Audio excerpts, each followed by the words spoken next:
we can. Good. Yes.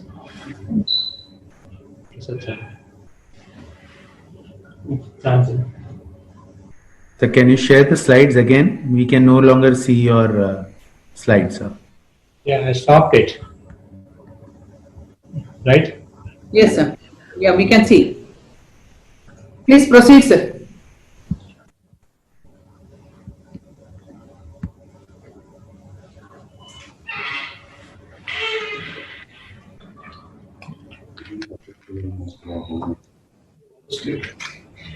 Yeah, I can go ahead, madam. Yes, please. First of all, I thank the Karnataka Reproductive Medicine Society, that's the KISAR, for giving me an opportunity to share some of my knowledges in the area of reproductive medicine. I've chosen two topics. One is the junctional zone. The second is the role of LH in reproductive medicine. Both are important topics. Both are diverse. Both are in the forefront. We always look at uterus. We always look at uterine anomaly. We always look at endometrium, but seldom we look at the junctional zone. We find junctional zone is the forefront, and it makes a lot of difference in the area of reproductive medicine. And in this talk, I'll be guiding you through this journey. In this talk, I'll be basically speaking about a basic definition of junctional zone. What's the embryological significance of the junctional zone? What are the diagnostic modalities that are there in junctional zone? What is its implication on embryo, placenta, pregnancy-induced hypertension? What is its role in implantation? And what is its implications in uterine anomaly? And the role of cesarean section, not but the least, the role of artificial intelligence in the area of junctional zone. Junctional zone is not a new topic. It has been almost close to 36 years since the concept of junctional zone is being shouted by many of the pioneers, but nobody stood to listen to them. Only recently, after the advent of 3D ultrasound, we started understanding the importance of junctional zone. As late as 1986, Fleischer has defined junctional zone as a tissue layer which is hypoechoic compared to the outer myometrium. It's also called the myometrial halo. In 2000, Kunch et al. Has defined junctional zone as a thickness about 3.5 millimeters plus or minus 1 millimeter as the upper limit of junctional zone, beyond which it affects fertility. We are always trained to look at junctional zone as more than 10 millimeters, but that criteria is to explain the adenomyosis. If your junctional zone crosses 10 millimeters, then you're looking at adenomyosis. But below that, there's a huge pathology, and anything more than 3.5 millimeters of size of junction zone will have an impact, which I'll be describing as we go forwards. The left side image shows the 2D ultrasound image, wherein we could not see in a 2D the different layers of the junctional zone. And in the right side, with the advent of transvaginal ultrasound, we could look at the myometrium, the endometrium, and the intermediate layer, the junctional zone. This intermediate layer is a functional layer through which the myometrium and the endometrium sends signals and has a huge vascularity, which makes it an important organ but seldom studied, which I'm going to highlight in the next couple of minutes. What is the embryological origin of junctional zone?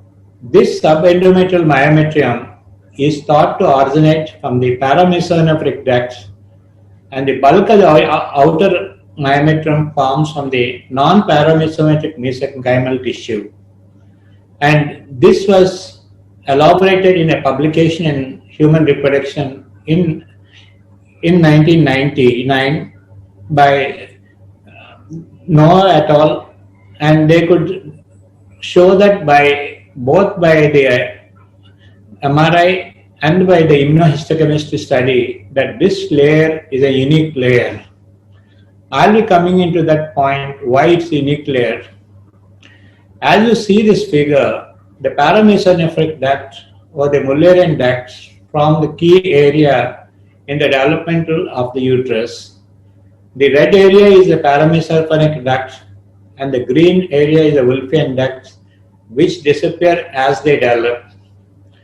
And as you see in the picture C, you have the non-canalization of the uterus, and as you see in the picture D, the uterus gets canalized and the paramesonephric ducts line the endometrium, also called the junctional zone. This has importance in the area of uterine malformations because seldom we look at uterine malformations from an embryological point of view. We only look at from a myometrium point of view and try to cut off what we find as an obstruction. In the process, we try to destroy many things. Another important facet is we never ask ourselves why do only some mammals menstruate. The mammals that menstruate are the human beings, the primate, and the bat, and one or two other mammals. This is because these placenta have a much larger blood flow and cross the endometrium and into the myometrium to tap the vessels. For example, in a normal uterus, the amount of blood flow is 2%. When in a human placenta at term, the amount of blood flow is as much as 25% of the cardiac output. This makes a huge difference. Why did the importance of junctional zone come?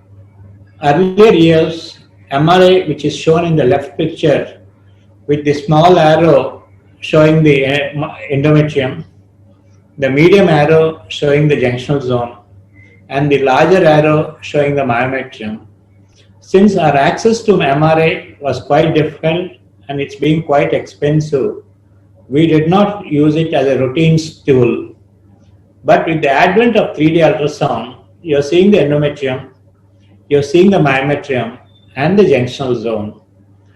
This new imaging technique has made us understand that junctional zone is an important structure and we did not give the importance it is due.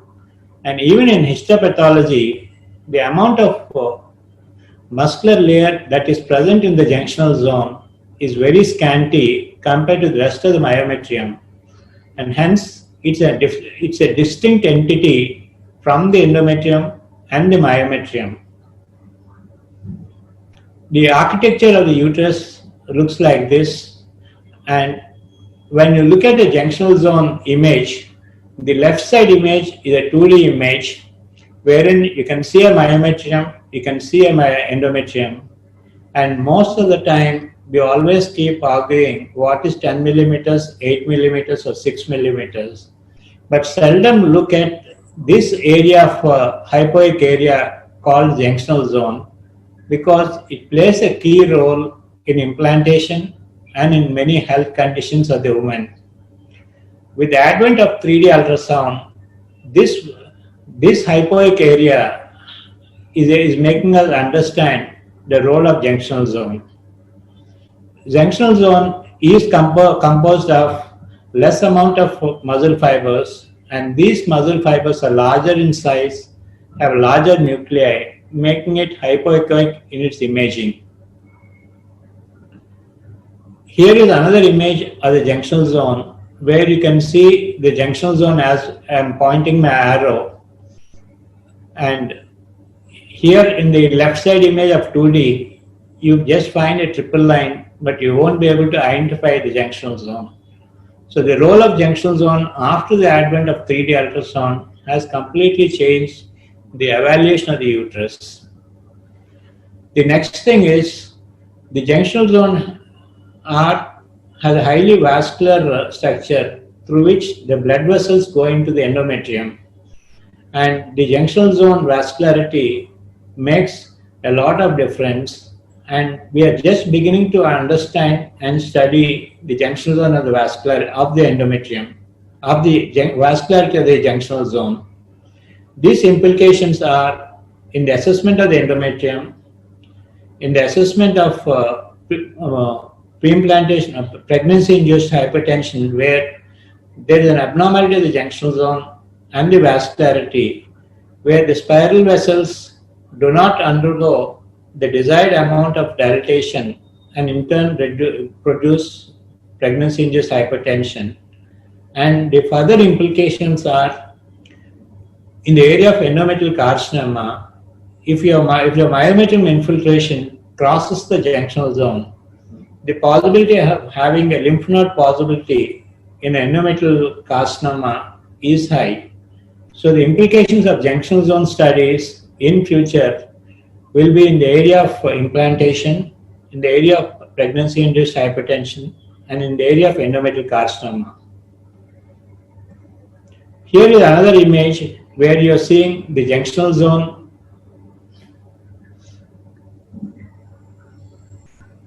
where you are seeing the junctional zone, where you are seeing the endometrium, and this is the junctional zone. You can evaluate by different tools that are present. In an interesting article in the American Journal of Obstetrics and Gynecology titled "The Uterine Zone: A Three-Dimensional Ultrasound Study of Patients with Endometriosis and Adenomyosis," they found that disruption of the junctional zone architecture is associated with hyperplasia that seems to precede adenomyosis, and it also alters the coordinated peristaltic activity of the inner myometrium. That means if your junctional zone is abnormal, a uterine peristalsis is altered, which in turn may affect your implantation. The second important point is junctional zone increases with age. From 20 to 50, there's a gradual increase. The other aspect is junctional zone on the day 1 of the cycle is different, on day 12 of the cycle is different. So we should understand junctional zone has an age differentiation, junctional zone has a cycle differentiation, and third thing is junctional zone is abnormal in thickness of the uterus. Here you're seeing a classic picture. On the left side you see a uterus which is bulky, and you can vaguely see an outline of the abnormality in the posterior wall of the uterus. But when you see on the right side, as I point out my image, we are looking at the cervix, we are looking at the body of the uterus, and this is the uterine cavity, and this is where the uterus has undergone a breach of the junctional zone, and this is where you are seeing the adenomyosis. Here what happens is, in future we might have treatments to have a treatment here, because at this moment what we are trying to do is we are trying to remove as much as possible of the endomyotic area, but it is coming down. This is a classic example showing that a breach of my junctional zone produces adenomyosis, which is very clear in this picture.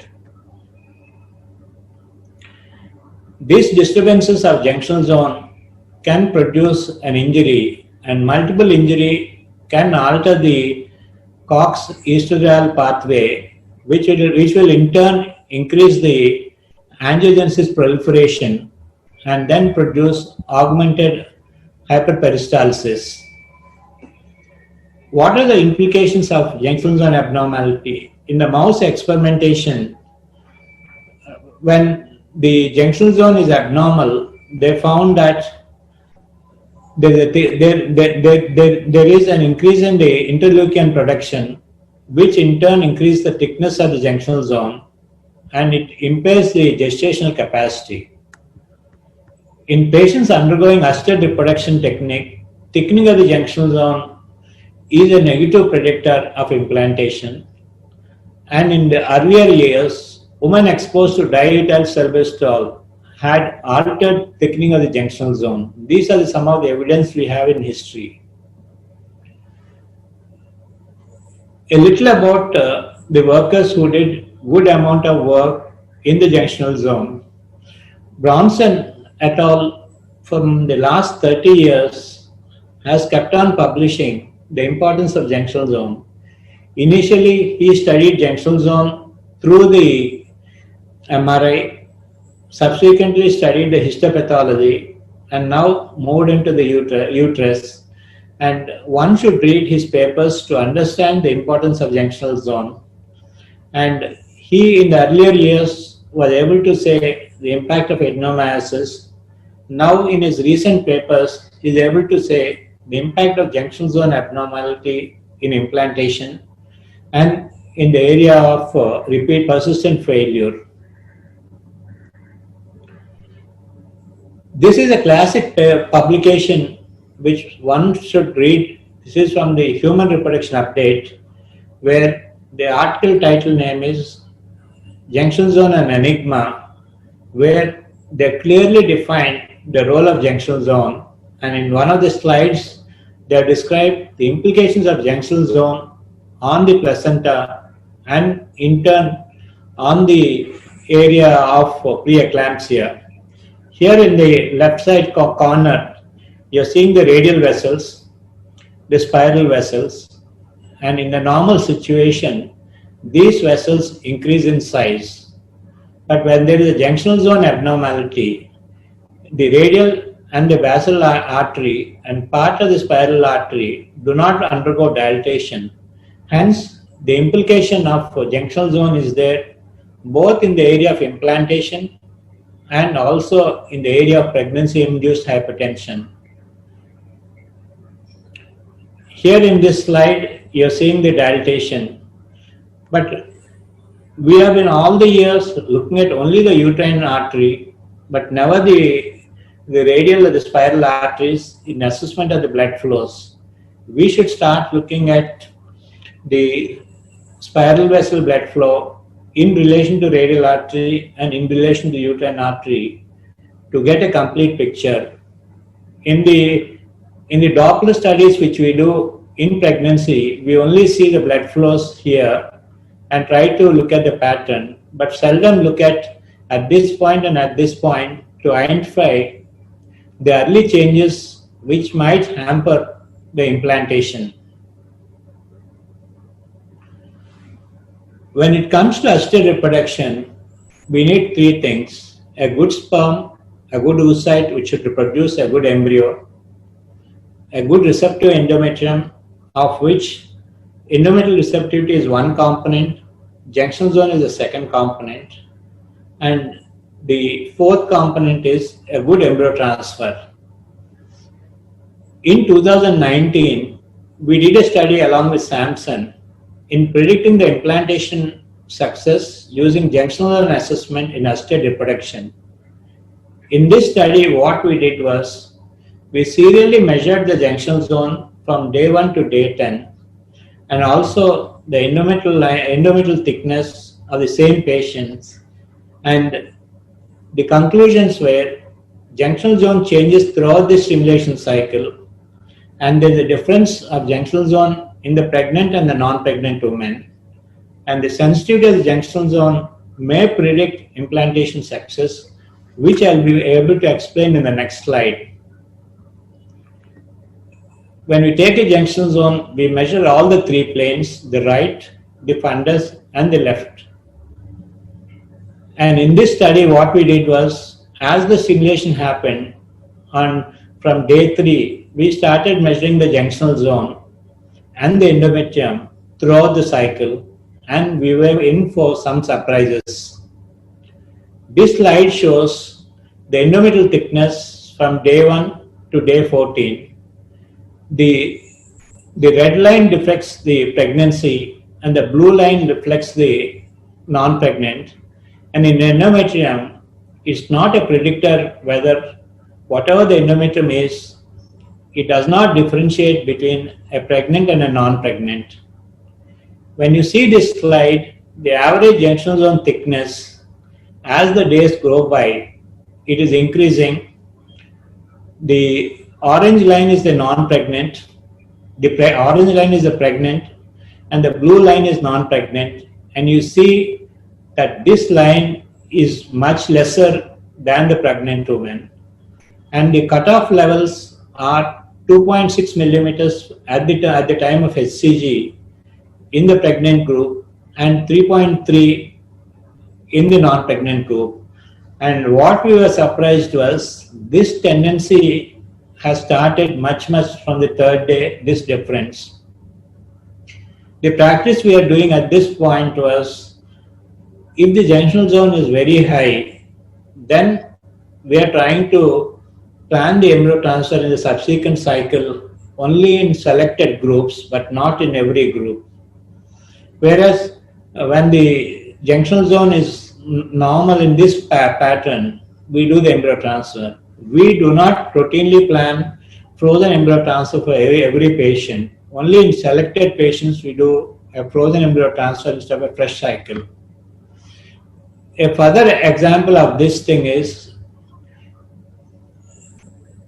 here the pregnant group is a blue line, which is both in the fundus area, the right lateral, the left lateral, and the average thickness is always lower compared to the higher group. This shows that junctional zone rises throughout the cycle, and higher the junctional zone, lower the possibility of implantation. But further studies are needed to elaborate this concept to say it can be used in routine practice. But we started using it, but we are finding the benefit. But still, some more groups should work and say and endorse this publication to say and to be universally used as a tool. This is how we measure the junctional zone. The next thing is the uterine anomaly. At this present moment of time, the uterine anomalies are classified by the ASRM, by the European group, but we don't have a uniform classification. The classification is based on the endometrial cavity rather than the junctional zone. We feel using the junctional zone might be useful in classifying the junctional zone, because what happens is the first image is a normal uterus where you have the junctional zone thickness uniform all throughout. This is a deviated uterus, and this is a unicornate uterus, and this is a bicornate uterus, and this is a uterine diadelphus, and the last one is the adenomyosis. Imagine if we cut this junctional zone, we are harming them in the long run. Till now, whatever people propagate is, we need a large space of uterine cavity and cut off this thing. If we cut off the junctional zone, in the short run, we are not understanding its implications, but in the long run, we might produce harms which none of the studies have addressed till now. The other area is in the cesarean scar assessment. Till now, once we do a cesarean section, in the retrospective history, we can only ask the patient whether he had post-operative morbidity and then bleeding. But using junctional zone, you can assess the degree of scarring of the scar and assess whether she will have a weak scar at the site of the niche area. And also, what we found was when the niche area is very large, we found it also impacts the junctional zone. This we published it in the International Society of Obstetrics and Gynecology World Congress in 2009, where we said predicting disturbance of junctional zone in cesarean section deliveries and impact on subsequent infertility and a possible adenomyosis. Here, this tool helps us to automate the junctional zone assessment and the degree of scar and the degree of deviation. What is the role of artificial intelligence in junctional zone? We have been working with Samsung from 2016 in the area of developing applications for ultrasound. and one of the area we worked is in the junctional zone in relation to as a implantation predictor, as a possible classification of uterine anomalies, assessment of the cesarean scar, and now we move to one step forward of making it easy for everybody to assess the junctional zone. In this, what we did was we mapped hundreds and thousands of images and then taught the machine how to look at it. Here we plotted the junction zones into different planes and taught the machine that this is an abnormal junction zone beyond it. And then using the machine learning language and the Python, the Samson team could develop an algorithm, and then the results are, this is the upper image. I did it using the volume acquisition, and this is the image the machine made only giving the volume image and no landmarks. That means in future, if somebody just puts a probe, acquires the volume, the machine will make similar images and give us a good information. The work we did along with this area is, apart from looking at the endometrium, we tried to identify the contour of the junctional zone, and we are also able to identify the degree of blood vessels that are there in the junctional zone, and trying to make a quantitative assessment. This work, which we submitted to the Obstetrics and Gynec Green Journal, was taken as a cover image, wherein, because they felt this work has future implications in many areas, and it's only a question of another 3-4 years, you'll see most of the machines will be able to give you an acquired image of the uterus, mark the junctional zone into yellow, and then mark the blood vessel intensity as red, and give you a comprehensive information which is similar to the IoT index which you find in the oncology. This will help us to really understand the junctional zone. Finally, I am indebted to my patients who taught me everything in the past 25 years. And we work with Samson together from the last 5 years.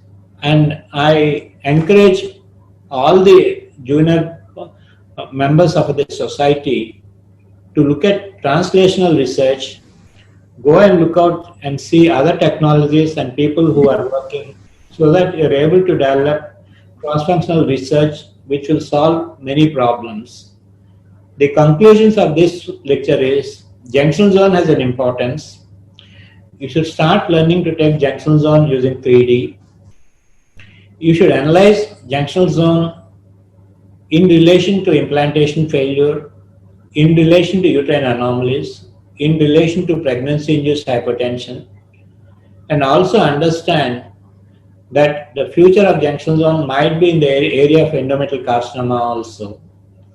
And also understand artificial intelligence is also entering the field of junctional zone, so that it might make things easier for all of us to analyze and understand the junctional zone.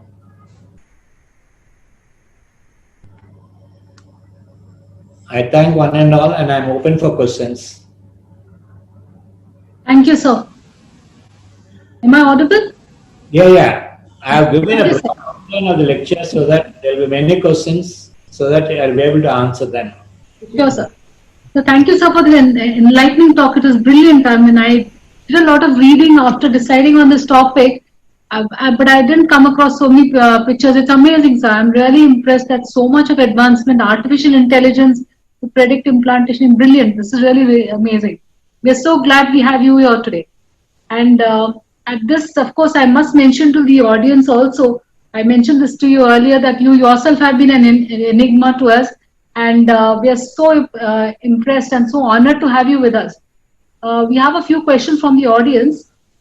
You will be sharing. One second. Yeah. Can you stop sharing the screen, sir?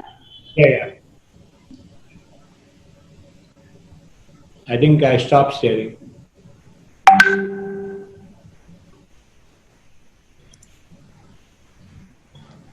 Okay. Yeah, we made a PowerPoint slide of the question and answers. The first question is, endometrial receptivity is altered in adenomyosis.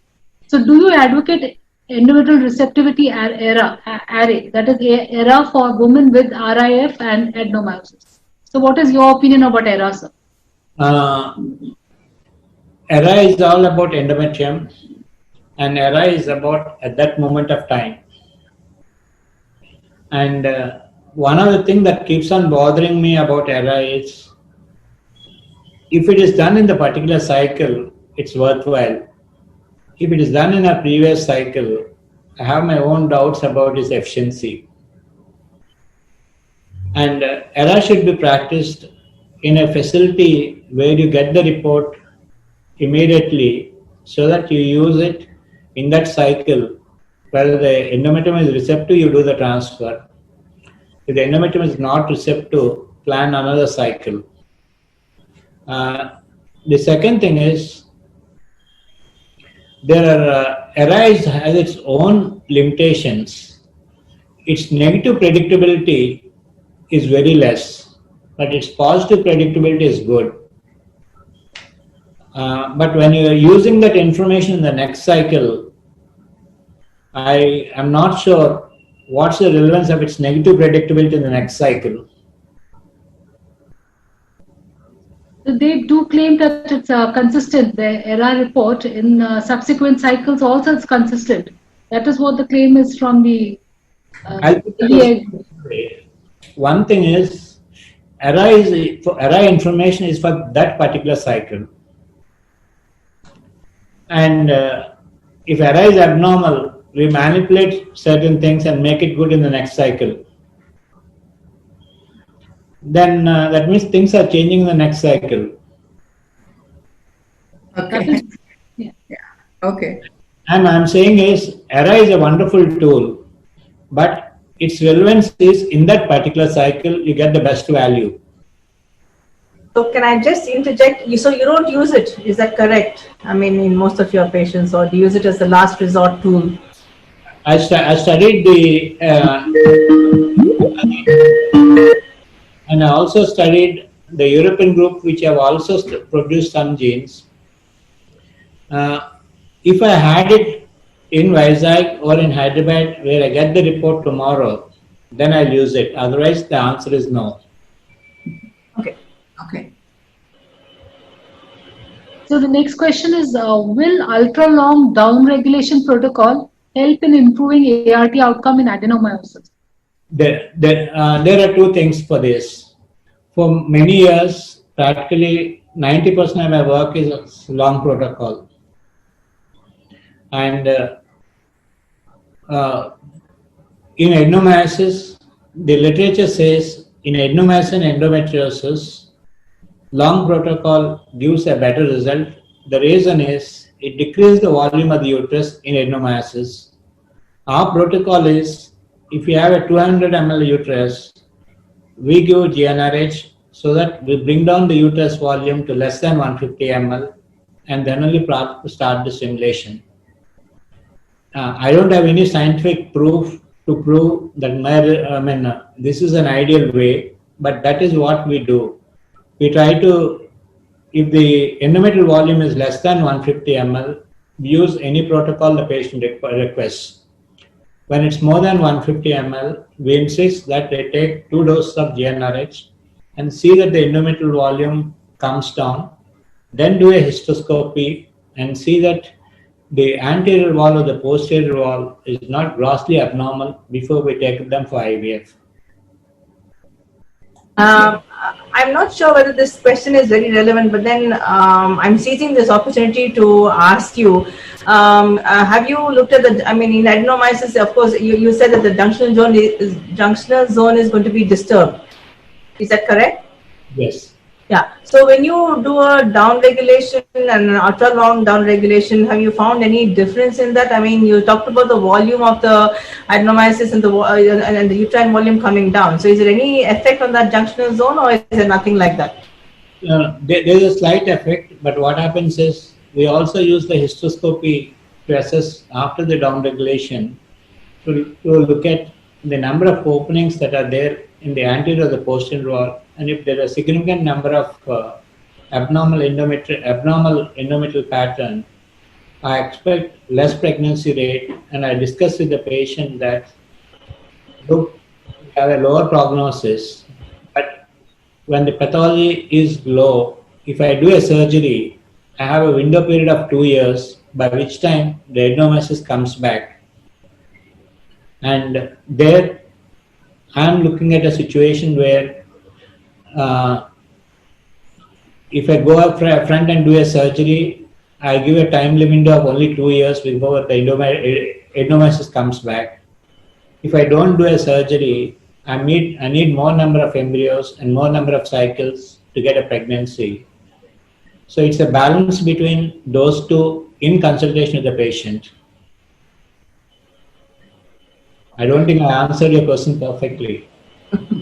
I mean, the answer is, in my practice, whenever the endometrium cavity comes down below 150, I find the histoscopy looks closer to normal. If it's a 350 or a 400 ml uterus and it comes down to 200 or 150, when I look at histoscopy, I'm still unhappy. Yeah, but the thing is that I'm just wondering about the junctional zone, because you were saying that the junctional zone is very important and is one of the markers, because if your junctional zone is thickening, then there's not going to be that much of a pregnancy. So a thinner junctional zone, I think, would be the way to go. Is that correct? I mean, please correct me if I'm wrong. Because if you have a thinner junctional zone, it's more likely that you're going to have a pregnancy. And is there a cutoff for the junctional zone? I mean, I know that you said that a lot more work has to be done, but then... The pregnancy rates that were there were 3.3 millimeters of junctional zone and above alters the implantation. But what happens is in adenomyosis, no way you can get that figure. It's always going to be more. More. There, 3.3 does not say it will not implant, but there is a significant decrease in the pregnancy rate. Okay. So there, it's a choice between the woman having her own uterus for transfer, which I would always prefer, rather than surrogacy. Yeah.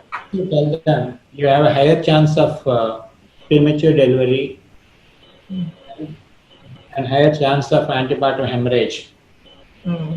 Okay. Yes, sir. The next question is, in whom would you advocate adenomyomectomy? And have you any experience of this in the pregnancy later? Does it have any effect? It's like this, like when the uterus is 300 to 500 ml volume, and the adenomyoma is close to the, a large segment of endometrium is close to the endometrium. That's when I prefer a adenomyomectomy, but my preference is it's an open laparotomy procedure where I'm more comfortable.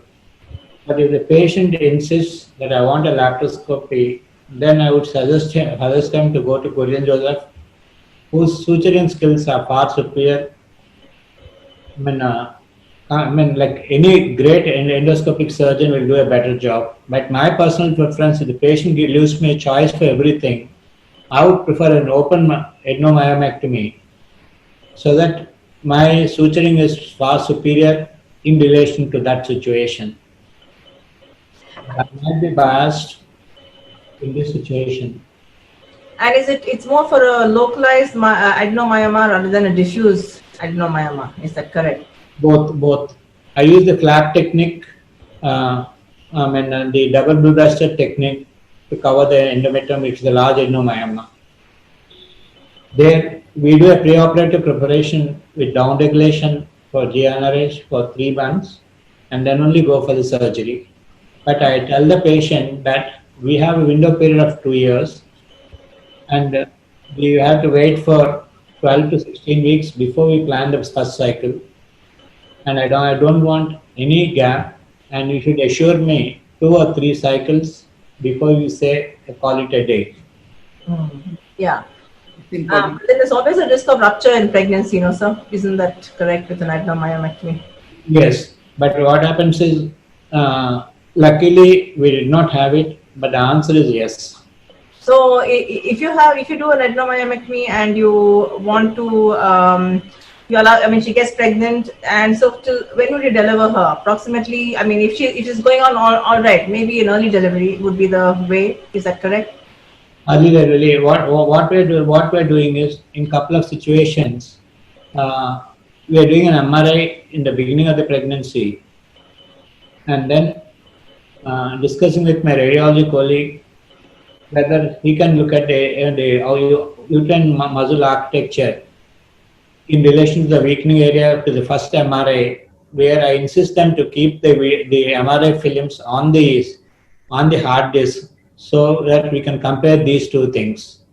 But the answer is, I would prefer a patient with a large adenomyoma to be hospitalized at 34-36 weeks and deliver at 36-38 weeks or earlier, or depending on the situation. Okay. The next question is, in adenomyosis patients, very often the demarcation between endometrium and myometrium is hazy or lost. How do you manage such patients, and what is your experience? Can I go back to my image? I'm going back to my image of this thing. So shall I stop sharing I'll stop sharing the slides. Yeah. So you need to share it.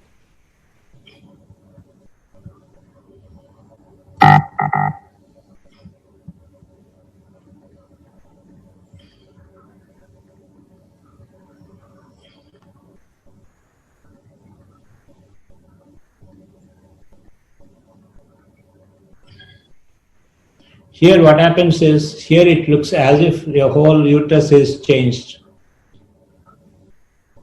Whereas here you're finding a small area where the adenomyosis, the junction zone is broken.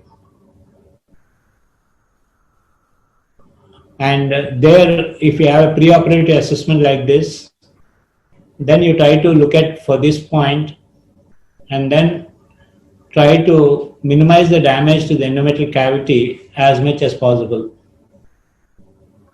Here you are seeing even though it looks as if the adenomyosis is here, but when you look at here, the adenomyosis has disturbed the endometrium only at this point.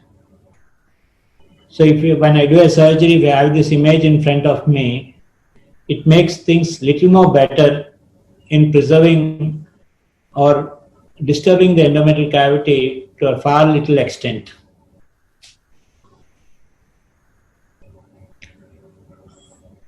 I think you are not convinced. Because when you see this image, this is where it is disturbed.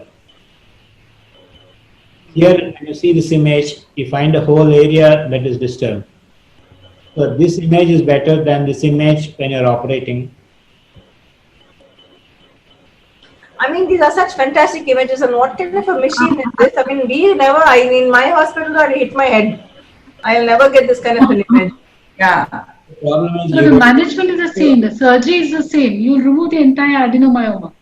Adenomyoma, but here what happens is I'm very careful when I dissect here. Yes. And I also put in the methylene blue here before I do a surgery, so that I don't open it too much. If I open it, then I say that I failed rather than the patient failed. Yeah.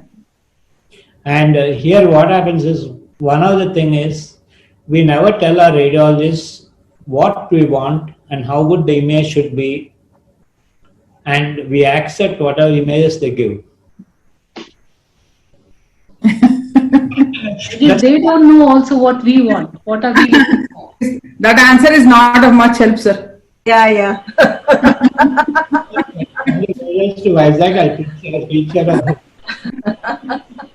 Yeah, we must send all our sonologists to you. What happens is, one of the sad thing is, we have a lot of ultrasound societies and a lot of ultrasound groups on the WhatsApp.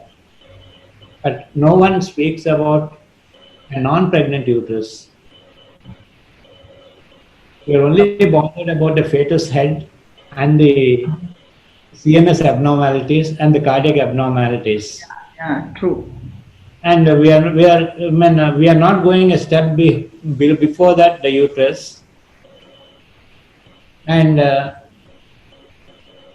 one other thing is,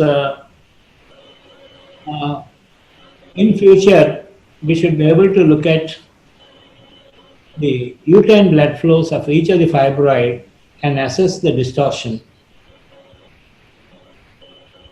Okay. So can you stop sharing the screen? Pardon? Yeah. Can you stop sharing the screen? We have more questions pouring from the audience.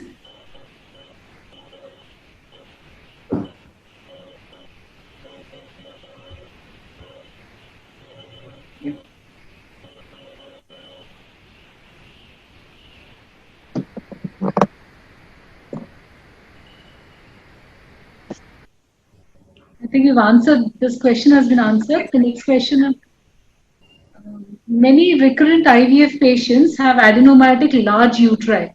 Is the junction zone always affected in these patients, and what's your advice, surrogacy, medical or surgical management? I think sir has pretty much answered this question. Yeah. Would you monitor the effect of endometrial receptivity by monitoring endometrial peristalsis on ultrasound? Yeah. If you are doing an embryo transfer on the 4th or the 5th day with progesterone, the amount of endometrial peristalsis will get reduced. Most of the time, what happens is, if you are doing a day 3 embryo transfer, still the progesterone does not suppress it. If in spite of your progesterone and on the day 5 you still find endometrial cavity movements, I don't think you have a perfect answer for that thing, and you should expect a low pregnancy rate in those groups. So you are not measuring, you mean? No. When you're looking at endometrial peristalsis, you seldom see it on the day 5 of progesterone. Okay. There's a small catch here. Since COVID has come, we've been like, there have been studies which said that the day 5 blastocyst has the chances of COVID being are higher. So now we are encouraging day 3 transfers. So that has been a little bit of a catch-22 situation here. Whether to do a day 3 or a day 5 since the COVID situation is here. One thing is, till now, with due respects to COVID, we don't have data about the first 12 weeks of pregnancy. We have only data since January, and we only have data which shows between 26 and 34 weeks it's dangerous for the pregnant woman to have COVID. But in the pre era, I would criticize myself for starting an IVF for the following reason. We are assuming that it does not have any consequences. And we are assuming that it's all right to do an IVF transfer. Since I don't have a perfect answer, I'm only offering services. I am doing an IVF cycle with caution, telling the woman that I don't have any information about the effect of COVID and pregnancy. And it's a choice you have to make, and I'm open to postponing it for a couple of months or 6 months. But I leave it to you. But I agree with that, because I feel that I don't think we would even go in for a transfer if a woman, or pick up if a woman was COVID positive. I mean, you may transfer later on, but even doing a COVID positive patient, doing a pickup, I don't know if anybody does, but definitely I don't do it. I cancel the cycle. COVID, but unfortunate thing in Vizag is at this point, the positivity rate outside when they're doing a COVID test is 60%. We'll move on to the next question, sir, on adenomyosis. In women who has conceived after treatment for adenomyosis, what are the pregnancy complications? I think this also I think we did cover that. Partly, would want to add anything, sir? I would consider adenomyosis pregnant women with or without surgery as a high risk of full-term delivery.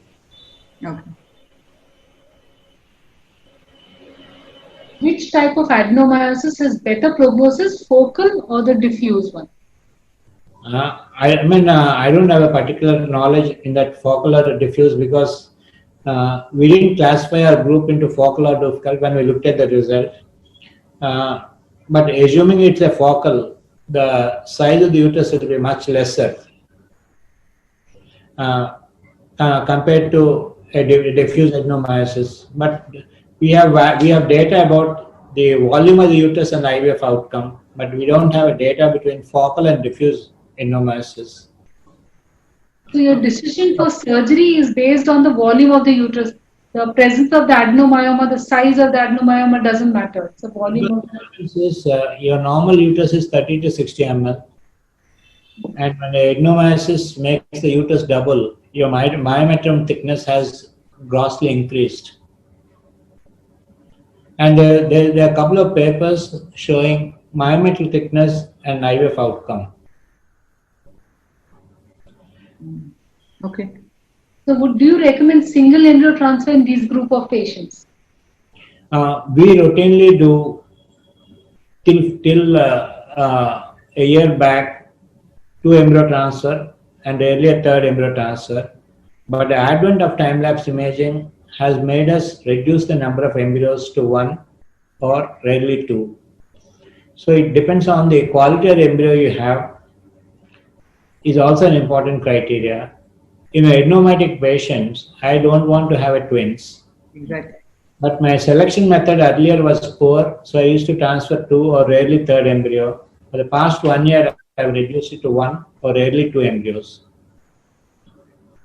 So my answer is reduce the embryos to avoid the twin pregnancy rate. Okay, so we have some more questions from in the chat box. What is the cutoff value of thickness of junctional zone on the day of starting HRT in frozen embryo transfer cycle? This is Sirisha Sankara. Cutoff value for thickness of junctional zone on the day of starting HRT in FET cycle. When you look at the table, the starting junctional zone thickness is around around 1.5 to 2 millimeters at the time of the bleeding. Suppose if you take day 1 or day 2 in the menstrual cycle, your endometrium junctional zone is very thin. It will be less than 1.5 millimeters or less. Okay. Okay. Thank you. Next question is from Smita Singh. She's asking us how junctional zone can be assessed in a 2D scan. If you do not have a 3D scan, how do you assess the junctional zone in a 2D scan? I don't think we can do a junctional zone assessment in a 2D scan. Okay, cannot be done. Okay, Dr. Rita Biliangdi is asking, is it that the pathogenesis of adenomyosis lies in the alteration of junctional zone? The answer is yes. If you look at Bronson's paper, he has published close to 25 papers in the last 20 years. And he has been shouting junctional zone is important. Only in the last 5 years, he's been given his importance that is due. Okay. Because earlier he was looking at MRI and other people did not have access to MRI. And 2D did not show any difference. Only with the advent of widespread usage of 3D, now we are able to look at junctional zone and then answer that thing. So the question is, for 2D ultrasound, we can't see a junctional zone. Okay. Okay. So we will take up the next question. The next question is on again 2D scan. You have already answered that. So with the Dr. Madhuri Patil, most research has shown that ERA analysis is valid for 3 years. So what is your comment on that? Repeat the question, please. Dr. Madhuri Patil, she has asked this question. Most research has showed that ERA analysis is valid for 3 years. if the error analysis is 3 years and it comes negative, that means, is that meaning that she won't conceive for 3 years? No. I think like what we said, what you said, it is valid only for that cycle. It is not applicable for the next cycle. So what the research has been done, they are telling that if you have done error, that the results can be held correct, like, for almost 3 years. If they put the answer at the opposite round, if the error test is negative, Okay. Simon and group does not say to stop the cycle. No, they tell you which day to do it. If say day 17 is the wrong day, they'll tell you post-receptive or pre-receptive. So you correct your day for the transfer. That's how it goes. So that's how they claim that it is consistent for the next 3 years. That's what, at least quite a lot of publications are there which say so. So you do not agree with that? No, I'm saying is, I'll put the question this way. If the error test comes negative, are we advising them to stop the treatment? We're changing the day of transfer. We're correcting the day of transfer. The So receptive day. the statement that you said is valid for 3 years may not be right. Okay. What is the best time to see the junctional zone in the non-pregnant? No, you can see it anytime from day 1 to day 10, but the size of the junctional zone varies throughout the menstrual cycle. Okay. How often do you think that an altered junctional zone could be the cause of unexplained implantation failure? What we do is, if you have a good embryo, your stimulation is good, and your follicle to oocyte output ratio is good, and you have a 70% fertilization rate, and at least 2 or 3 good embryos, and then you have an abnormal junctional zone, maybe then I'll give importance. It's not a single factor. Can you just tell us what abnormalities of the junctional zone adversely affect implantation? Do you have any specific answer, or like whatever you're told so far, like that holds good? No, we've just presented the data that a larger junctional zone, closer to 3.5 or more on the day of HCG, has a lower implantation. Okay. But it's not all or none phenomenon. It's a general rule that it has a lower implantation. So that data can be used for failure analysis. Okay. So next question is there a difference between the junctional zone values between an IVF stimulation cycle and an HRT cycle? I don't have much experience in comparing that, but whatever work I did was only in the IVF stimulation cycle. But the values which I presented in the graph might be different when you're given estrogens. But I don't have an answer for that question because I didn't work on that. Okay. And next question, I think you already answered: focal adenoma versus diffuse adenoma, which is worse in terms of pregnancy outcome. You did say that you didn't look at that aspect of that parameter when you did your studies. Like most of the time, what we're looking at is we're looking at uterine volume rather than the focal and the diffuse adenomyosis, and we're also looking at in terms of extent of the endometrium alteration that occurs in different types of adenomyosis, but we didn't specifically concentrate on focal or diffuse. Okay. I think the last question is: do you use intraoperative ultrasonography while doing adenomyomectomy? Because you did show that diagram, that picture. So they want to know: do you use intraoperative ultrasonography while doing adenomyomectomy? No. We have an ultrasound during the theater, but we seldom needed it because we prefer to do an open adenomyomectomy for large adenomyosis. Okay. I think we are done with the questions, Devika. Yeah. I'll now request Dr. Devika to invite Dr. Ramaraju for the next talk, which again is an enigma, that is LH polymorphism, LH receptor polymorphism and its clinical applications. Yeah, I think this is going to be an extremely interesting talk. We all know that, tailoring ovarian stimulation